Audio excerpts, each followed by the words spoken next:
Hi friends, welcome back to keep educating yourself channel. இன்றைக்கி நம்ம வீடியோவில் 10ஆம் வகுப்பு அறிவியல் புத்தகத்திலேருந்து உங்களுக்கு தெரியுமா பகுதி தான் பார்க்க போகிறோம். இதில் என்ன சொல்கிறாங்கன்னா, நம்ம சுவற்றில் வெள்ளையடிக்க நீட்டு சுண்ணாம்பு கரைசலை பயன்படுத்துகிறோம் பார்த்தீங்கல்ல, அது எப்படி வேதிவினை புரிஞ்சு சுண்ணாம்பு அடிக்கிறோம் அப்படிங்கிறத தான் பார்க்க போகிறோம். அது கால்சியம் ஹைட்ராக்சைடும் காற்றில் இருக்கும் கார்பன் டை ஆக்சைடோட வினை புரிஞ்சு கால்சியம் கார்பனேட்டை உருவாகி நம்ம சுவரில் சுண்ணாம்பு அடிக்கும்போது ஒரு படலமாக படியுது அப்படின்னு சொல்கிறாங்க. அடுத்து வெள்ளை அடித்த 2 to 3 நாளில் கால்சியம் கார்பனேட் சுவர்களுக்கு ஒரு மினுமினுப்பு தன்மையை தருது அப்படின்னும் சொல்லியிருக்காங்க. சுண்ணாம்பு கல்லோட மார்பிள் வேதி வாய்ப்பாடு என்னன்னு பார்த்தீங்கன்னா CaCO3. ஓகேங்களா?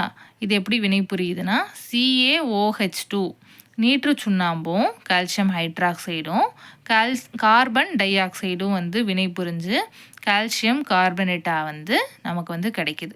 அதுதான் கால்சியம் கார்பனேட்டாக ஆகும்போது நம்ம சுவற்றில் வெள்ளை அடித்தது மெல்லிய படலமாக நல்லா மினுமினுப்பாக தெரியுது பார்த்தீங்கல்ல, அதை தான் சொல்லியிருக்காங்க. ஓகேங்களா? தேங்க்ஸ் ஃபார் வாட்சிங்.